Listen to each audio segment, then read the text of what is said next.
Amém. Vamos então começar aqui mais um dia, né, de estudo da palavra de Deus. Estamos em Hebreus capítulo 4, né? Hebreus, o quinto evangelho, como alguns gostam de falar, porque se Mateus, Marcos, Lucas e João falam daquilo que Jesus fez na terra, Hebreus fala daquilo que Jesus faz no céu, né? Toda aquela sombras são cumpridas e apresentadas aqui nessa carta tão importante. Vamos orar, vamos agradecer a Deus, pedir que o Senhor possa estar nos guiando nesse momento. Senhor, meu Deus e meu Pai, obrigado. Eu te agradeço, ó Pai, por podermos estar aqui aprendendo do Senhor. É um privilégio muito grande.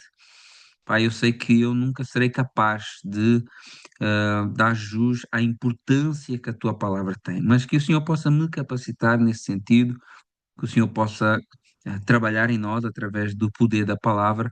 Eis-nos aqui, estamos aqui, ó Pai, porque amamos o Senhor e porque queremos cada vez mais ser parecidos com o seu Filho que nos salvou. Obrigado por tudo, em nome de Jesus. Amém.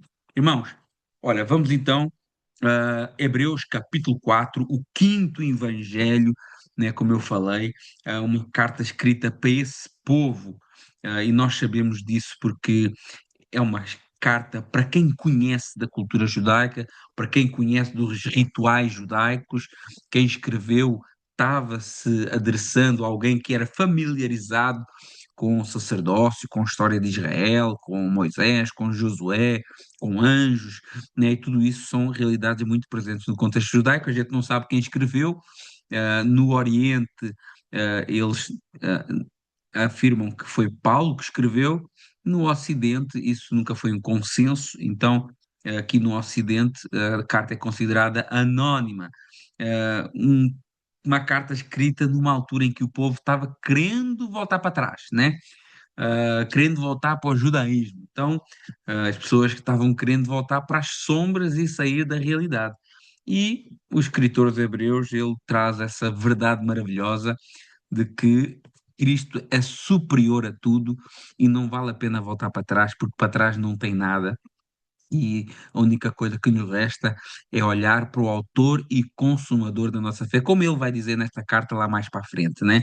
Agora fazemos uma ligação entre o Hebreus capítulo 3 da semana passada e o Hebreus capítulo 4 dessa semana. Na realidade, não é um assunto totalmente novo, ele vai continuar no mesmo tema do capítulo 3, né? No capítulo 3 o autor lembra a rebelião de Israel no deserto, né? Aquela geração que saiu do Egito, que viu os milagres, que ouviu a voz de Deus, que recebeu as promessas, mas que endureceu o seu coração e não creu, e por isso não entrou no descanso do Senhor. Né? E Hebreus 4 vai desenvolver essa verdade. Então, o tema central agora aqui de Hebreus 4 é o descanso de Deus ainda está disponível, mas só é recebido pela fé perseverante em Cristo Jesus. E no final desse capítulo 4 surge um outro tema, um outro grande tema desta carta, que Jesus é o nosso grande sumo sacerdote, que conhece as nossas fraquezas e que nos conduz ao trono da graça, que nos leva até à presença de Deus, né? Grande sumo sacerdote é uma hipérbole, porque sumo sacerdote já é o principal sacerdote. Grande sumo sacerdote é como um exagero, ou seja, é o maior e definitivo sumo sacerdote. Vamos entrar então Hebreus capítulo 4. Pega a sua Bíblia, não se esqueça de grifar a Bíblia, de sublinhar, de apontar. Vai ser muito mais fácil depois, quando um dia tiver que voltar nesse texto. Então é muito importante. Vamos então, Hebreus capítulo 4, verso 1, e o escritor já traz aqui uma advertência.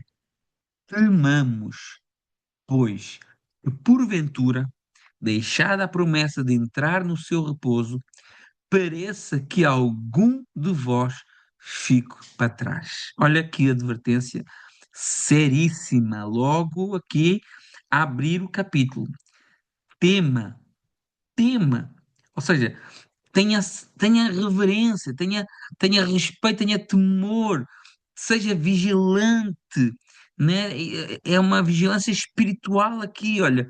O escritor está dizendo, né? Ele está a falar aqui desse povo, né? Que não entrou lá na terra de Canaã, que ficou prostrado pelo deserto. E, e ele está dizendo mesmo para nós, ele está aplicando essa realidade do povo que não entrou em Canaã e está aplicando isso para a igreja. Olha, temam para não ficar para trás. Não tratem a salvação, não tratem as promessas do Senhor com leviandade, de qualquer maneira, né? É esse que o escritor aos Hebreus já começa esse capítulo 4 reforçando, né? Ou seja, o perigo de ficar fora é real, porque caso contrário, o escritor aos Hebreus não dizia isso. Tema, pois, tenha medo, tenha preocupação, seja vigilante. Foi deixada uma promessa, como diz no verso 1, a promessa ainda estava de pé, o descanso de Deus não foi encerrado, cancelado, a geração rebelde caiu no deserto, mas a promessa continuou e continua existindo para nós hoje. Continua existindo para nós hoje. Canaã foi uma sombra da Canaã celestial, da nova pátria, da nossa morada eterna. O sábado era uma sombra do descanso eterno que temos em Jesus. Os sacrifícios eram uma sombra. Então, essas sombras, elas ganharam uma realidade em Cristo Jesus. E se Deus foi tão severo e rigoroso em relação às sombras, muito mais exigente ele é em relação à realidade que elas representam. E por isso o escritor aos Hebreus diz: olha, temam, olha, tem uma promessa, mas vocês têm que estar vigilantes, porque existe um perigo real de ficar fora dessa promessa, independentemente se eu estou numa igreja ou não, né? Ele diz: olha, foi deixada a promessa e tema para que algum de vós não fique para trás. Algum de vós não chega ao alvo, algum de vós não completa a caminhada. Não entrar, pode ser que alguns de nós não venham a entrar naquilo que Deus prometeu para nós. E isso é muito sério, né? Porque estar perto não basta, ouvir não basta, conviver com a verdade não é suficiente. É preciso crer de verdade e perseverar. Então nós vemos que existem pessoas, assim como ele está trazendo essa realidade do deserto para nós hoje. E isso é muito real. E nós, eu acredito que aqui, a grande maioria das pessoas que estão aqui são pessoas já com alguma caminhada de fé, e vocês sabem tão bem como eu que existem pessoas que frequentam a congregação, né, que ouvem a palavra, que conhecem a linguagem da fé, mas que espiritualmente estão ficando para trás, né? E o texto nos chama à vigilância, né? Olha o que é que diz no verso 2. O verso 2 continua nessa linguagem de chamada de atenção. Olha, porque também a nós foram pregadas as boas novas. Ou seja, está falando da igreja agora. Ele estava falando lá do povo do deserto, né? Para que, como alguns ficaram para trás, para nós, como igreja, também alguns não ficarem para trás. E ele diz: olha, porque também a nós, hoje, foram pregadas boas novas, como a eles lá atrás. Mas a palavra da pregação de nada lhes aproveitou, porque não estava misturada com a fé naqueles que a ouviram. Como nós vemos isso toda a hora, né? Assim como Israel recebeu uma mensagem de promessa, os leitores aos Hebreus e nós também recebemos. Ele faz essa conexão. Ele está-se a referir a eles, à geração do deserto, que ouviram as promessas de Deus sobre a terra, que receberam a revelação, a direção, os milagres, a provisão, mas nada disso lhes aproveitou. É o que diz aqui. Não que a palavra que foi pregada fosse fraca. A palavra não era fraca, a palavra é poderosa. A palavra de Deus é poderosa na boca de qualquer um. A palavra de Deus é poderosa na boca até de um mentiroso. Se ele pregar a palavra de Deus, ele pode ser uma pessoa desonesta, mas se ele pregar a palavra de Deus, a palavra é poderosa. E Deus tem compromisso com a sua palavra, não tem compromisso com o pregador X e Y, mas com a palavra que essa pessoa prega, tem. E nós vemos que essa palavra, ela é forte, ela é poderosa, mas se ela não é recebida com fé, de nada, de nada tem proveito, de nada tem proveito, né? Essa expressão é importantíssima, porque a palavra ouvida só produz fruto salvador quando ela é recebida com fé verdadeira. Quando ela é recebida, quando nós deixamos o Espírito Santo trabalhar na nossa vida através da palavra de Deus, né? E vemos que a incredulidade transforma esse privilégio de ouvir a palavra numa condenação ainda maior, né? Porque a palavra ela sempre vai ter o seu efeito, por isso que ela é a espada de dois gumes, né? Ela ou corta para me salvar, ou corta para me condenar. Ela sempre tem efeito, ela nunca volta vazia, sempre faz o que lhe apraz. Então, pior ainda para quem ouve e não aceita e não se deixa moldar por ela, para quem ouve e tem um coração endurecido, para quem ouve e rejeita, maior condenação há para essas pessoas. Jesus já falava sobre isso. Olha, porque se em ti fossem feitos os milagres que foram feitos lá, já há muito tempo tinham se convertido, né? Então, a maior condenação e maior exigência para quem já ouviu a palavra.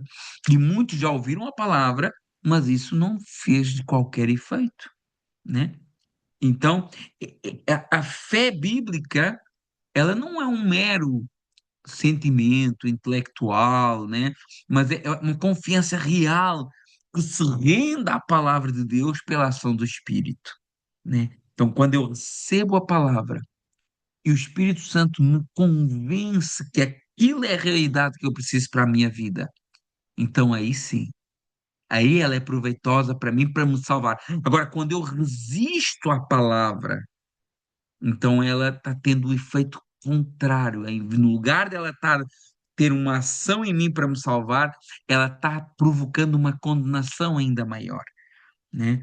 Então, nós podemos ouvir muitos sermões, podemos ouvir muitos estudos bíblicos como esse, e ainda assim não sermos transformados. Porque não basta escutar. A verdade tem que ser recebida com fé, com submissão, com obediência. E muitos têm resistido à ação da palavra. Muitos têm resistido à ação do Espírito Santo. Não é de hoje. É, Atos capítulo 7, verso 51. Estevão estava, perdão, Estevão estava sendo apedrejado pregando a palavra de Deus. E ele diz assim no verso 51: homens de dura cerviz e incircuncisos de coração e de ouvidos, vós sempre resistis ao Espírito Santo, assim como fizeram os vossos pais, também vós o fazeis. Ou seja, Pedro estava falando dos antepassados, dos judeus, assim como o escritor aos Hebreus também está. Pessoas que conheciam a lei, tinham visto o agir de Deus, tinham as palavras de direção, mas não deixaram o Espírito Santo trabalhar na sua vida. Então, isso é muito importante. O escritor de Hebreus já começa aqui com dois pés no peito. Olha, temam, no verso 1, ele diz: temam para não ficar de fora, porque ouvir a palavra sem fé nada adianta, nada adianta. Hebreus capítulo 4, verso 3. Porque nós, os que temos crido, entramos, entramos no repouso, tal como disse, assim jurei na minha ira, que não entrarão no meu repouso, embora as suas obras estivessem acabadas desde a fundação do mundo. Olha o que é que vamos destrinchar aqui um pouquinho. Nós, os que temos crido, entramos no repouso. Então, já deixa bem claro aqui que descanso é para quem crê.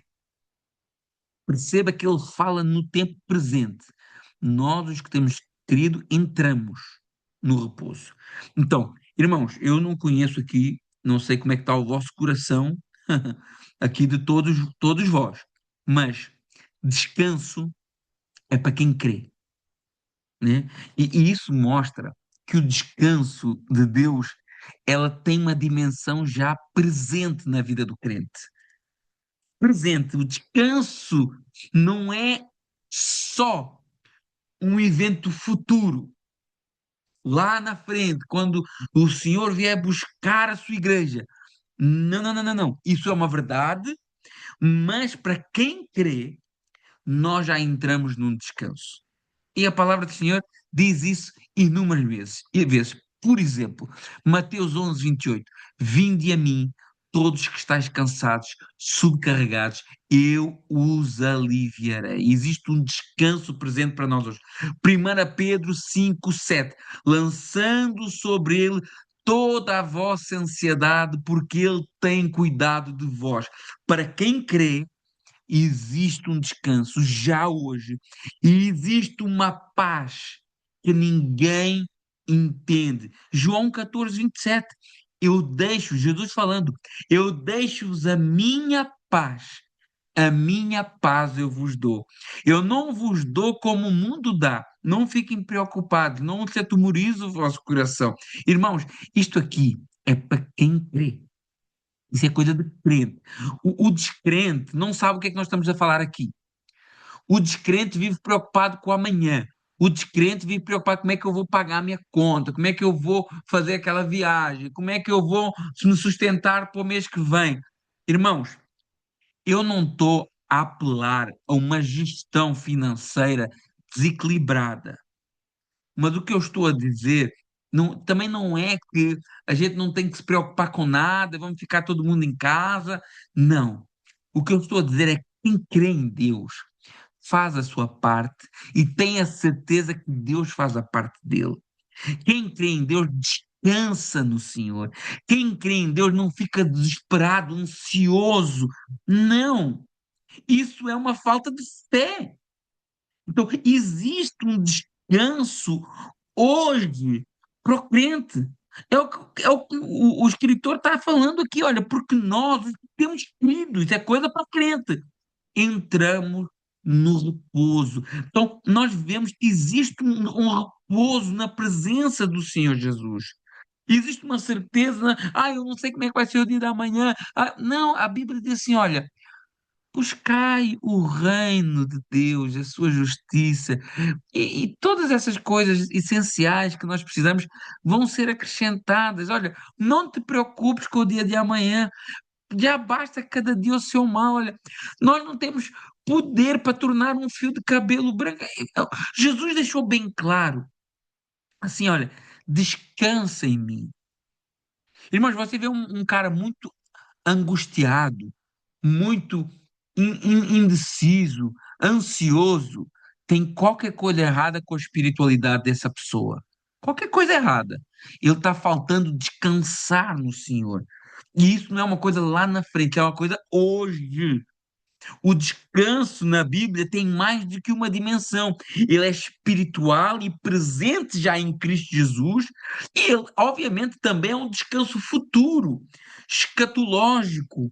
Mas nós descansamos na obra do Senhor Jesus sobre as nossas vidas, sabendo que se estamos nele, não existe nada, nada, nada que consiga tirar essa certeza que estamos nele. E ele depois cita aqui, assim jurarei na minha ira, né? Uma citação do Salmo 95 que relembra aqui a rebelião no deserto. Os escritores hebreus sempre lembrando os seus leitores do passado, dos erros do passado, e Deus excluiu por conta da sua incredulidade. Porque eles pensam assim, eles já tinham bebido água da rocha, né? Pô, se eu já bebi água da rocha, para que é que eu vou ficar chateado? Não, preocupado com água. Se Deus já fez sair água de uma rocha, então fazer chover quando não há nuvens, para Deus é fichinha, né? E o autor está falando aqui, olha, eles foram incrédulos, eles não descansaram no Senhor. Eles não descansaram, eles não tiveram essa paz. Deus já me tirou com mão forte, abriu o mar, coluna de fogo, nuvem, codornizes, maná, água doce, amarga fica doce. E eles, mesmo assim, não conseguiram pensar assim: eu tenho um Deus poderoso que me guarda independentemente das circunstâncias. E nós também. E nós também. Nós às vezes temos dificuldade em pensar assim. Nós temos um Pai que nos ama e nos sustenta. Nós temos dificuldade em pensar assim. Irmãos, na história, a gente acha que era Moisés ou Josué, mas não, nós somos o povo incrédulo. Nós sempre achamos que somos o bom, mas nós somos o povo incrédulo, porque nós replicamos algumas atitudes desse povo hoje.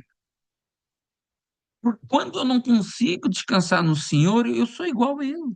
Eu sou igual a eles, né? Mas isso é mas por isso os escritores hebreus nos advertem, olha, não sejam assim, não fiquem para trás.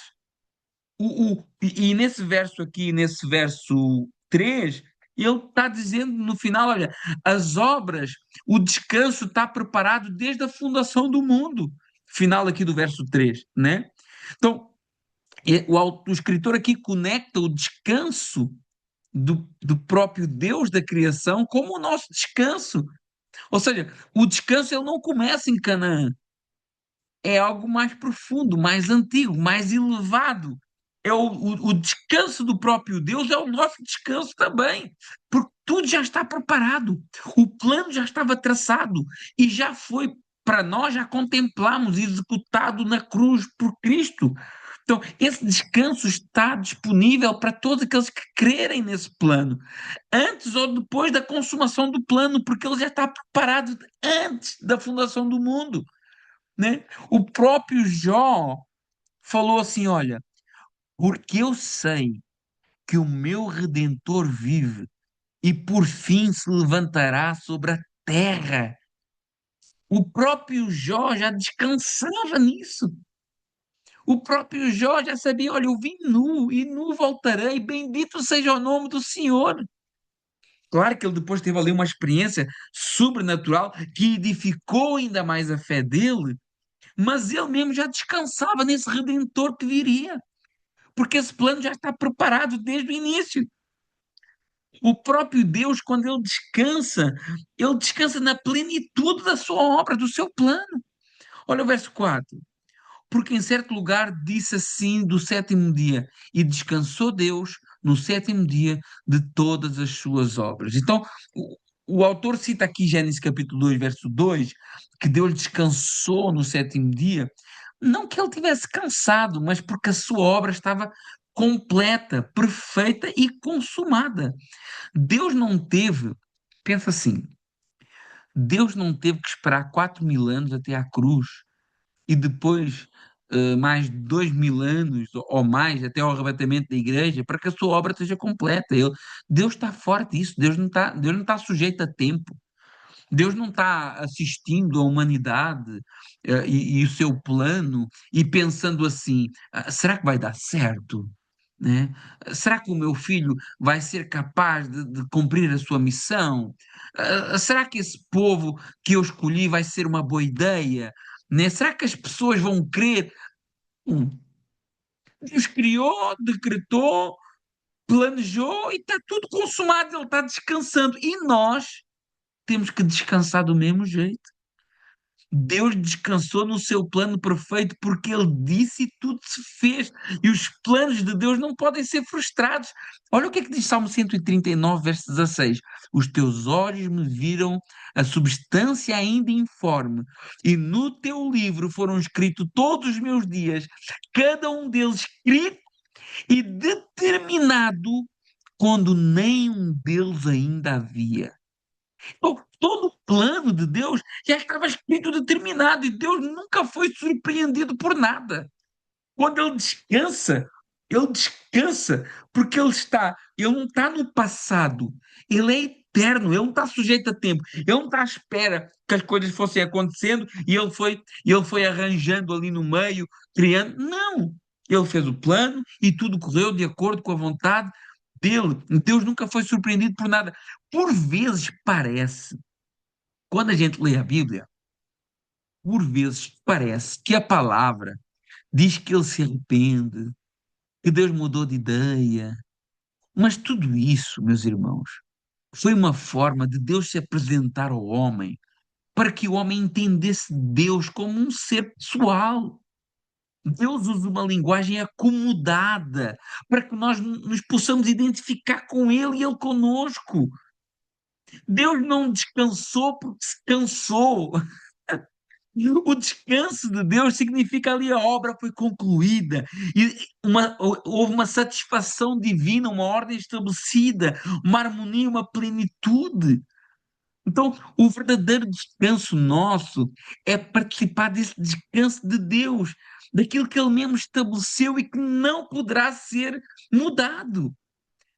O próprio exemplo do sábado, no sétimo dia da criação, para os judeus que liam essa carta, tinha uma enorme importância, era um sinal da aliança e lembrava a criação, a libertação do povo do Egito, a santidade do povo, mas em Hebreus mostra que esse sábado semanal apontava para algo muito maior, para o descanso final e verdadeiro da humanidade com o próprio Deus.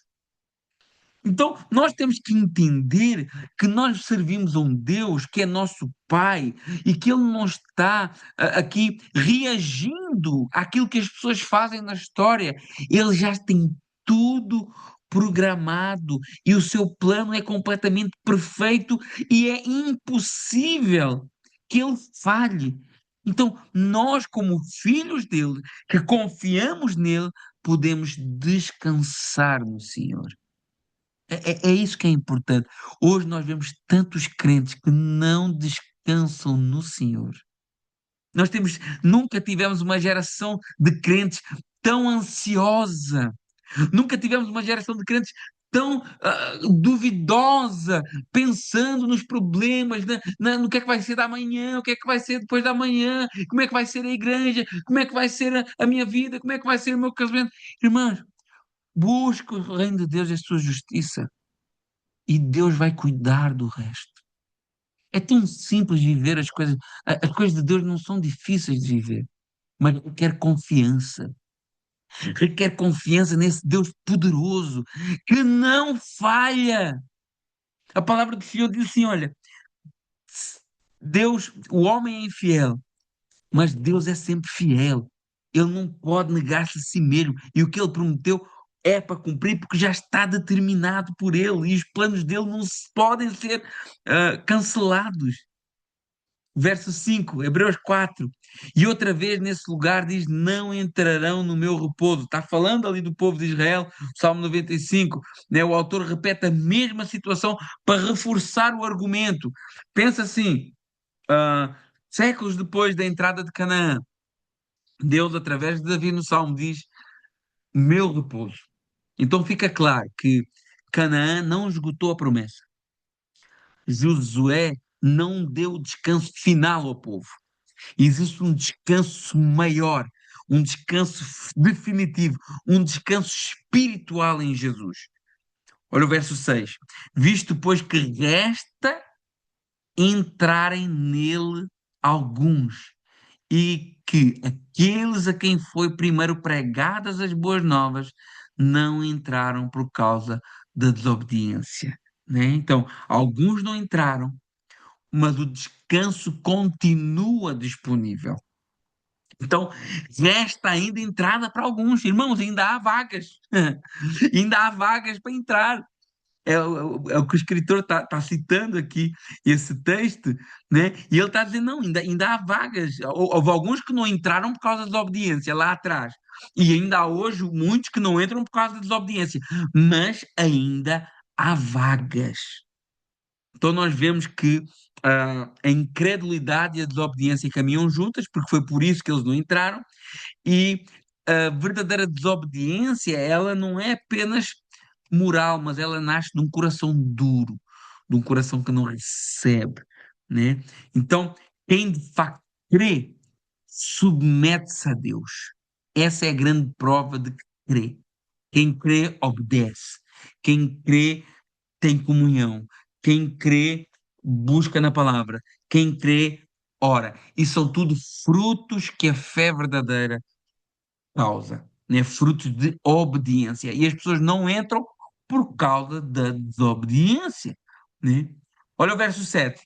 Determina outra vez em certo dia, hoje, dizendo por Davi, muito tempo depois, como está dito, hoje, se ouvires a sua voz, não endureçais o vosso coração. Citando aqui o Salmo de Davi. Então, muito tempo depois, então, depois de Josué, depois da entrada de Canaã, Deus ainda falava através de Davi, lá no Salmo 95. Hoje, então não, a promessa não se esgotou lá atrás. O descanso definitivo ainda está em aberto. E quando a palavra de Deus diz hoje, é porque é urgente. É porque hoje é tempo de oportunidade. Hoje é o tempo em que Deus fala. Hoje é o tempo em que nós devemos responder com essa fé e essa obediência, né? E talvez para alguns aqui, eu não sei, eu espero bem que não, mas talvez para alguns aqui pode ser o último estudo bíblico. Talvez para mim pode ser o último estudo bíblico.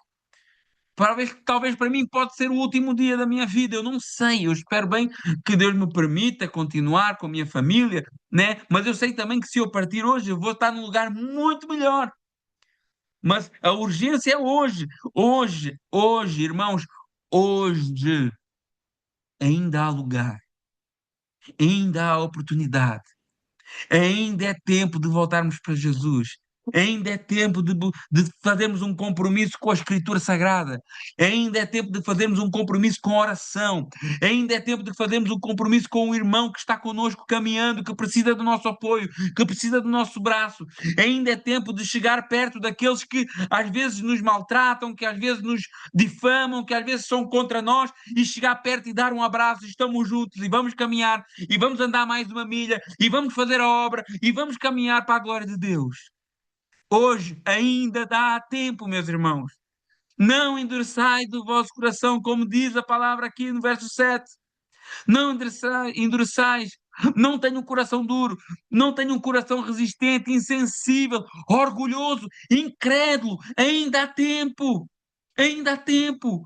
Enquanto Deus diz hoje, é porque há oportunidade de arrependimento e de responder com fé e entrar nesse descanso do Senhor. E quando Deus diz hoje, nós não devemos levar de uma maneira leviana. Porque se Deus diz hoje, porque a qualquer momento a oportunidade pode fugir.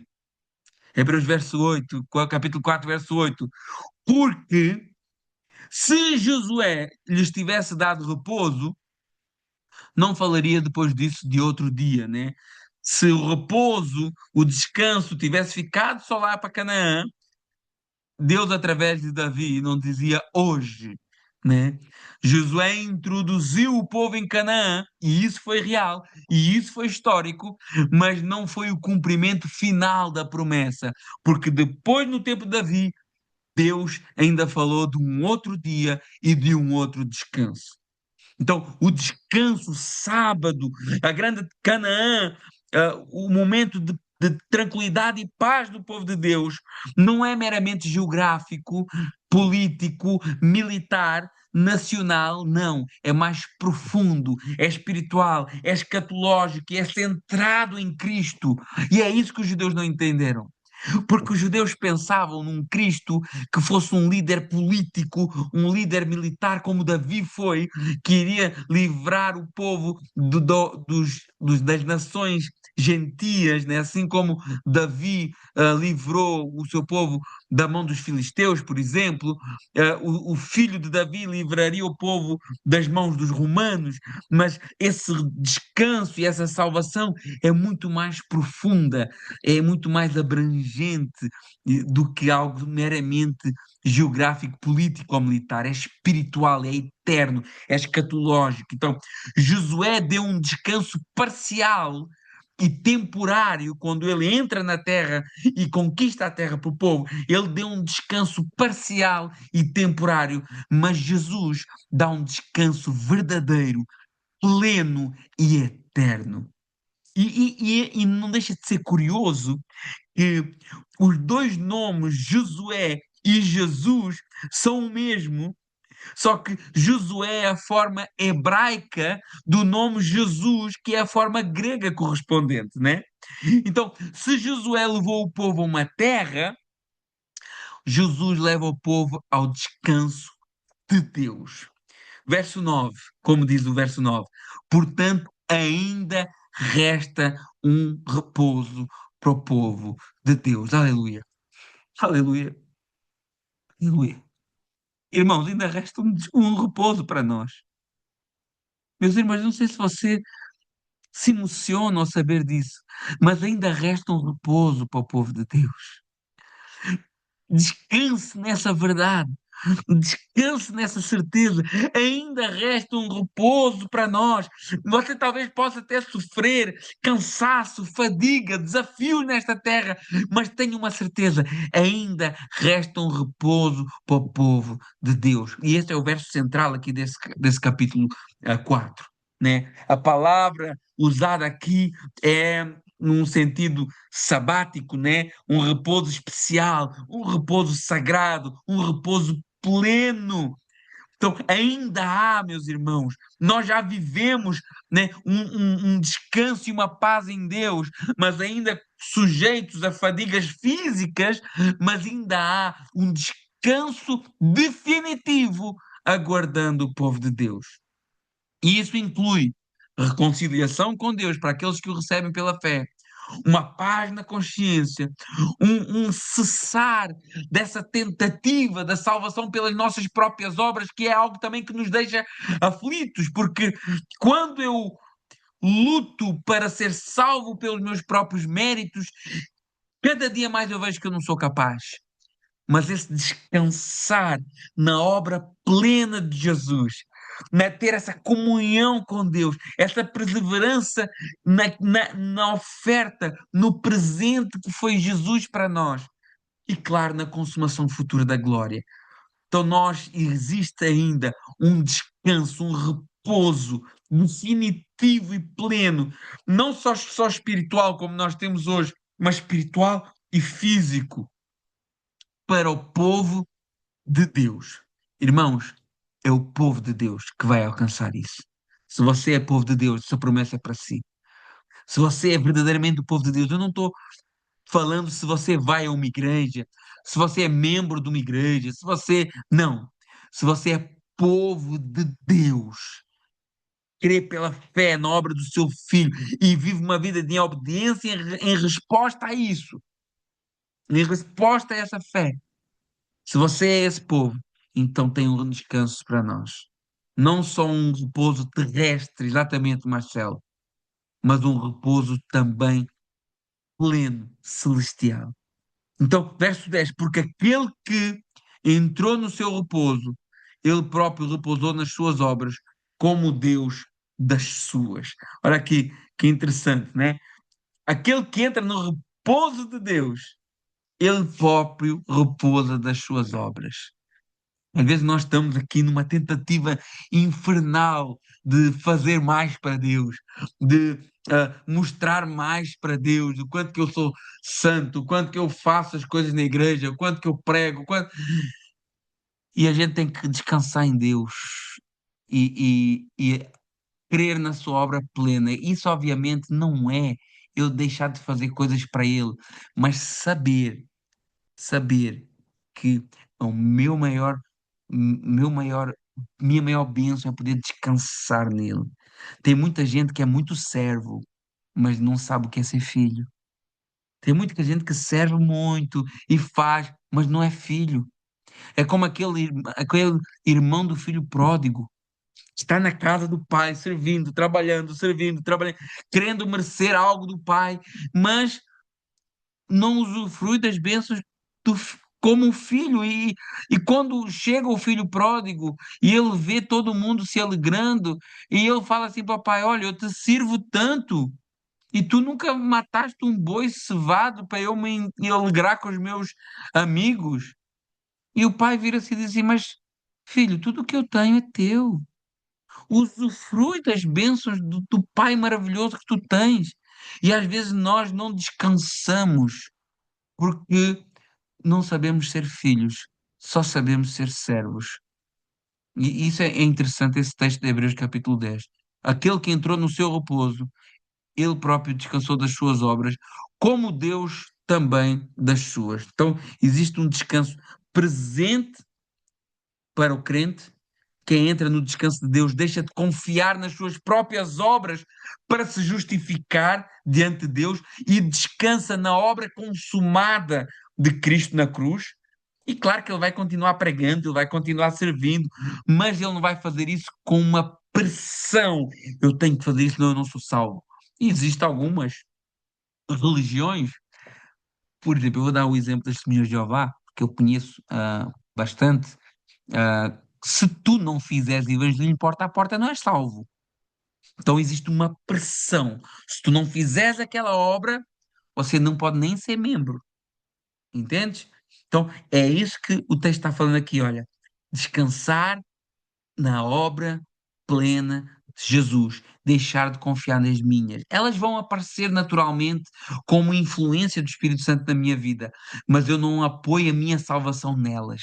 A minha salvação está na pessoa de Cristo, né? Assim como Deus das suas, assim como Deus concluiu a sua criação, o crente entra no descanso de uma obra já consumada. A alma só encontra descanso quando ela para de tentar justificar-se a si mesma e confia inteiramente no seu Salvador. Verso 11: procuremos, pois, entrar naquele repouso, para que ninguém caia no mesmo exemplo de desobediência.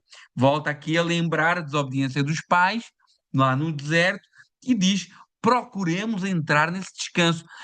É assim, não está a falar aqui de uma salvação por méritos. A ideia aqui não é ganhar a salvação, mas é ser diligente, vigilante e perseverante com aquilo que Deus nos deu. Deus nos deu algo de grande valor. Deus nos alcançou com uma bênção maravilhosa, que não foi com ouro nem prata que nós fomos resgatados da nossa fútil, a Bíblia diz, fútil, vã maneira de viver. Deus nos deu algo maravilhoso por graça. Graça.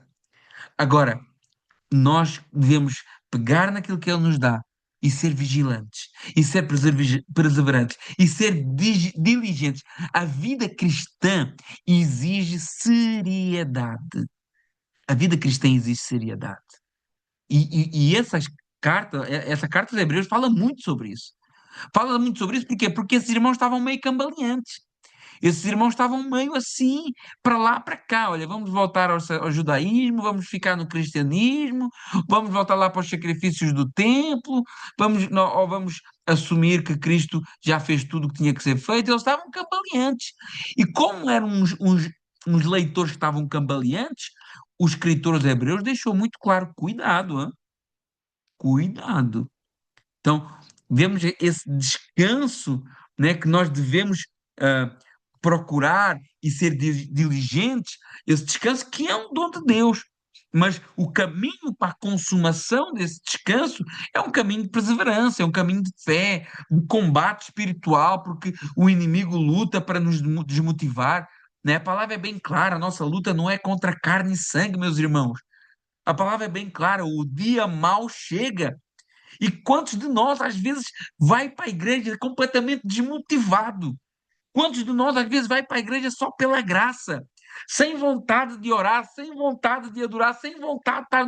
Mas quando chegamos lá, irmãos, eu não sei se só acontece comigo, mas se acontece consigo também, alguém aqui, coloca aqui nos comentários.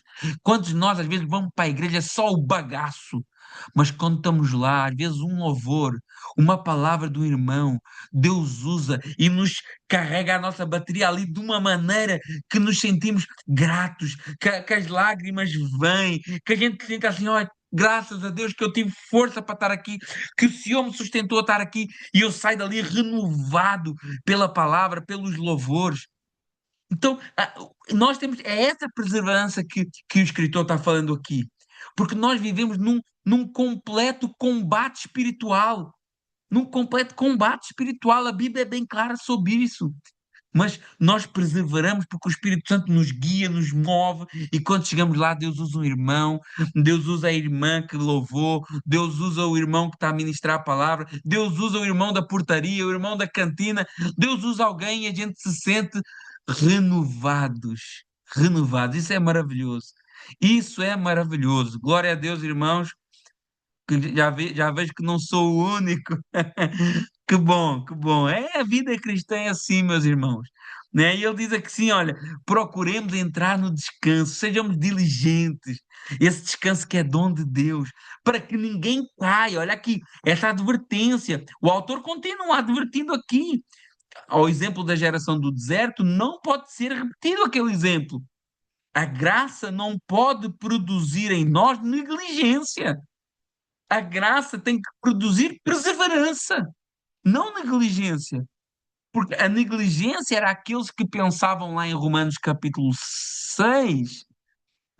Então quer dizer, já que a graça cobre tudo, então eu vou viver de qualquer jeito. E Paulo diz lá em Romanos capítulo 6, de maneira nenhuma. A graça produz perseverança santa, santificação. E isso é maravilhoso. E nós recebemos, às vezes, essa força, esse renovo, também pela pregação da palavra, pelo efeito da palavra na nossa vida. Olha o que é que diz no verso 12. Porque a palavra de Deus é viva e eficaz e mais penetrante do que qualquer espada de dois gumes, penetra até a divisão da alma e do espírito, das juntas e medulas, e é apta para discernir os pensamentos e intenções do coração. Olha que coisa, olha esse texto aqui, acho que todo mundo conhecia, né? Mas olha que texto maravilhoso, né? Essa palavra viva. Irmãos, a palavra que é pregada, que é ministrada, ela não é um texto morto, ela é uma palavra viva, porque Deus é vivo. E Deus, ele emana da sua palavra. E ela atua, ela confronta, ela desperta, ela anima. É o que acontece conosco quando chegamos ali, só o caco na igreja. Aí vem alguém com uma palavra de Deus e nos anima, nos fortalece, nos consola, nos transforma completamente. Às vezes não é preciso muita coisa, uma palavrinha, uma atitude. Porque a palavra, ela é viva, porque o nosso Deus é vivo, meus irmãos. Nós não servimos um Deus morto de gesso, de madeira, de bronze, de ouro, não. O nosso Deus é um Deus vivo, poderoso, glorificado, eterno, maravilhoso.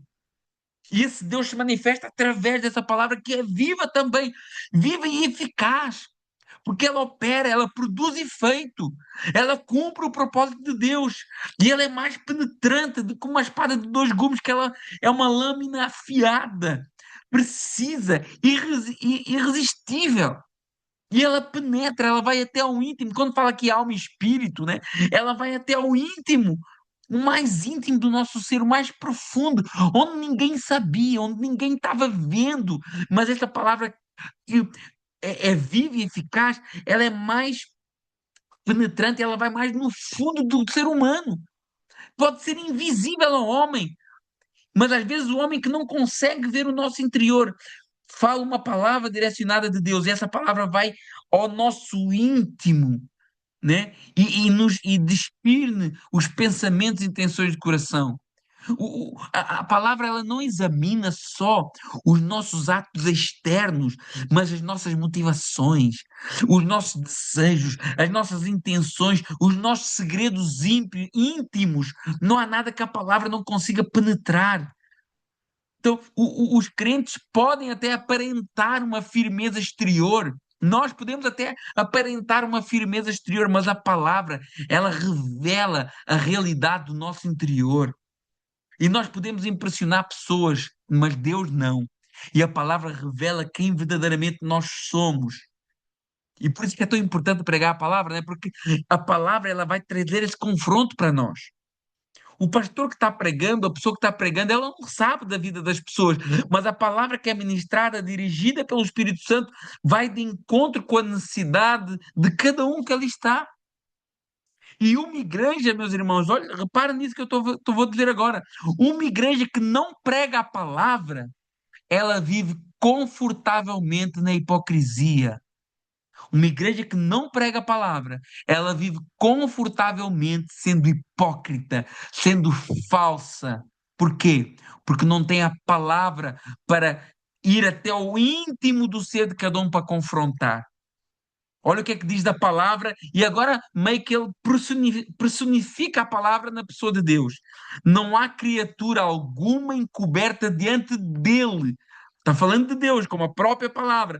Antes, todas as coisas são nuas e patentes aos olhos, com quem temos de tratar. Com quem temos que tratar. Olha, o autor sai da palavra para o próprio Deus, porque a palavra revela diante de quem estamos. Olha, não há criatura encoberta, nada pode ser ocultado. Pecados secretos, incredulidade escondida, religiosidade vazia, intenções disfarçadas, tudo isso está nu, nu e patente diante de Deus. E a palavra expõe isso diante de Deus. E é com ele que nós temos que tratar. Não é o que diz o texto? É diante dele que prestaremos contas. Deus, o Deus que oferece descanso, também é o Deus diante de quem todos responderão, né? Então, nós vemos que a religião e os nossos atos de justiça não escondem o coração de Deus. E por isso não precisamos mais dos rituais, né? Por isso não precisamos mais de fazer sacrifícios. Nós precisamos é de um mediador. Nós precisamos é de alguém que resolva o nosso problema diante de Deus. Porque as nossas pecados e fraquezas estão expostas, nuas, patentes diante dele. E não há nada que esteja no seu íntimo, no meu íntimo, que não venha a ser revelado diante do Senhor. Por isso nós precisamos tanto de um Salvador. E o texto vai nos conduzir para isso agora. Na segunda parte desse capítulo, agora a partir do verso 14, vai falar dessa pessoa que é o nosso mediador, que é o nosso grande sumo sacerdote e que né, consegue nos apresentar diante de Deus, né, mesmo com essa realidade do ser humano, né? Vemos agora aqui ah, depois de mostrar o perigo da incredulidade, né, e da penetrante palavra de Deus, o autor agora não deixa o crente em desespero, né? Porque se a palavra penetra tudo e revela tudo diante de Deus, então eu fico desesperado, né? Se eu não tenho a minha fé em Cristo, eu fico desesperado. Porque se a palavra de Deus revela tudo o que eu sou, tudo o que eu penso, tudo o que eu falo, todas as minhas motivações, então isso é motivo para a gente ficarmos desesperados. Mas agora o autor vai nos mostrar uma grande esperança. A grande esperança é que nós temos um mediador, nós temos um sumo sacerdote, né? Verso 14. Visto que temos um sumo sacerdote, o Filho de Deus, Jesus, que penetrou nos céus, retenhamos firme a nossa confissão. Então, no judaísmo, e essa carta foi escrita para judeus, o sumo sacerdote era o representante do povo diante de Deus. E ele entrava no Santo dos Santos uma vez por ano, no dia da expiação. Só que esse sacerdote, para fazer essa entrada na presença de Deus, ele tinha que sacrificar primeiramente por ele, a sua família, e depois sacrificar pelo povo. Agora nós temos um sumo sacerdote que é infinitamente superior, porque ele entra e ele não teve pecado. E ele não entra mais como representante só dele mesmo, mas como representante de toda a raça humana, né? Por isso ele é o grande sumo sacerdote, ele é eterno, ele não muda como os sacerdotes da linhagem de Arão mudavam porque morria um e vinha outro, morria um. Esse não, esse vive para sempre. Então ele é o grande sumo sacerdote eterno, definitivo. Jesus, o Filho de Deus, ou seja, é 100% homem, 100% Deus, mediador perfeito, justamente porque é verdadeiro homem e verdadeiro Deus. E ele entra nos céus. Os sacerdotes terrenos entravam no santuário feito por mãos humanas, mas Cristo entrou no verdadeiro santuário celestial, na presença do próprio Deus, e por isso podemos reter firmemente a nossa confissão, né? Podemos confiar em Cristo, apesar de às vezes a palavra olhar para nós e nos mostrar que somos falhos e nos mostrar que somos pecadores. Não devemos ficar contentes com isso, mas devemos ter firmeza e certeza que a nossa fé em Cristo Jesus, aquilo que o Senhor fez por nós, Ele é o sumo sacerdote que nos leva até Jesus, até Deus, pelo aquilo que Ele fez na cruz do Calvário. Não? Então, a nossa segurança não está na força da nossa mão, mas na grandeza do nosso sumo sacerdote. Né? Então, se tudo o que nós fazemos, pensamos, agimos e nos motivamos está patente aos olhos de Deus, nós precisamos definitivamente de alguém que interceda por nós. Caso contrário, nós estamos perdidos.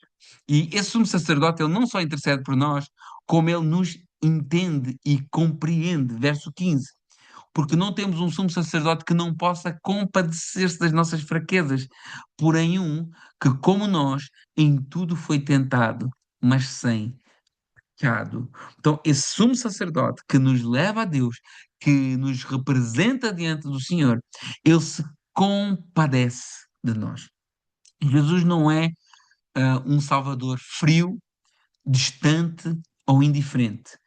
Ele é um Salvador misericordioso, sensível e compassivo, longânimo, porque ele conhece, ele se compadece das nossas fraquezas, né? Ele entende as nossas limitações humanas, ele entende as nossas dores, ele entende as nossas angústias, ele entende os nossos sofrimentos, ele entende as nossas tentações, ele entende o nosso cansaço, as aflições desta vida caída, ele entende porquê?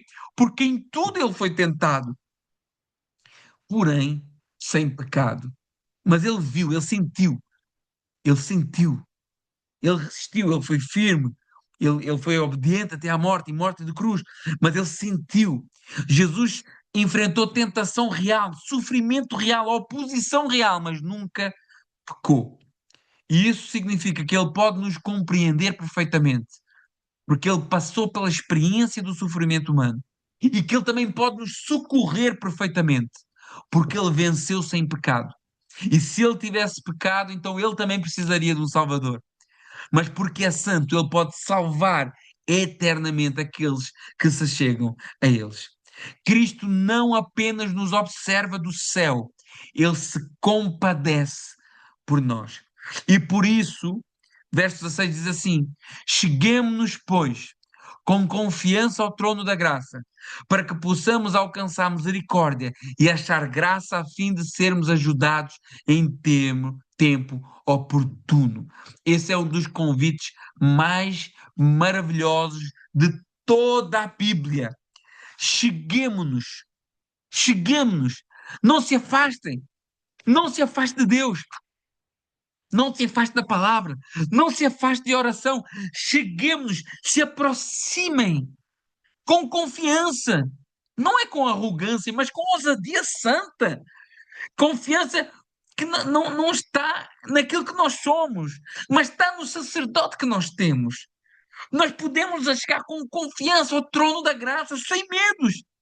Assim como Esther entrou na presença do rei com medo de que poderia ser morta, mas ela entrou ali com ousadia e achou graça aos olhos do rei e teve o seu pedido atendido, nós podemos nos achegar com confiança, sem medo, ao trono da graça por aquilo que Cristo fez por nós. Né? Ao trono da majestade, da autoridade, da soberania, do governo. Né? Então, nós vemos aqui, esse trono é chamado trono da graça para nós. Não é um trono de condenação, é um trono da graça, onde nós alcançamos misericórdia. Misericórdia para as nossas misérias, para as nossas falhas, para as nossas quedas, para as nossas fraquezas. Irmãos, quem não cai, quem não tropeça, quem não erra, quem não pensa coisa errada, quem não faz isso, que atira a primeira pedra. Mas nós, em Jesus, alcançamos misericórdia e achamos graça, achamos socorro, fortalecimento, sustento, perseverança em tempo oportuno, no tempo exato, na hora certa, no tempo da necessidade. O crente não precisa Isso é muito importante e vamos terminar com esta frase. O crente não precisa de fugir de Deus na hora da fraqueza. É justamente nessa hora que deve correr para o trono da graça. Irmãos, quando pecamos, quando erramos, quando fazemos algo que sabemos que entristece o Senhor, a nossa tendência é afastar de Deus. Foi isso que aconteceu com Adão lá no início. Adão se escondeu de Deus. Mas é nesse momento que você cai, que você tropeça, que você peca, é nesse momento que você deve correr a chegar ao trono da graça, porque é lá que você e eu vamos encontrar socorro em tempo oportuno. Amém? Meus irmãos, Deus abençoe. Glória a Deus. Obrigado pela participação aqui dos irmãos no chat e que a gente possa nos achegar cada dia mais desse trono da graça, cada dia mais com perseverança, com fé, sabendo, sabendo que Ele é conosco e que pela sua graça e pela sua misericórdia nós nos mantemos, né, firmes e fiéis. Irmãos, são 9 horas, não sei se alguém quer perguntar alguma coisa, vamos estar orando, caso contrário, vamos estar orando, vamos estar agradecendo a Deus por esse momento. Alguém quer fazer alguma pergunta? Caso contrário, vamos já encerrar e terminar. Conseguimos terminar a horas, graças a Deus, né? Amém. Deus, em nome de Jesus, muito obrigado, ó Pai. Eu te agradeço, Senhor, por tudo aquilo que o Senhor é. E eu peço, Senhor, que o Senhor continue nos sustentando. Pai, em nome de Jesus, sabemos, Pai, que nada podemos esconder do Senhor. A Sua palavra, ela nos vigia, ela nos confronta, ela é como uma espada, como nós lemos, e nada, nada, nada fica escondido aos olhos da tua palavra.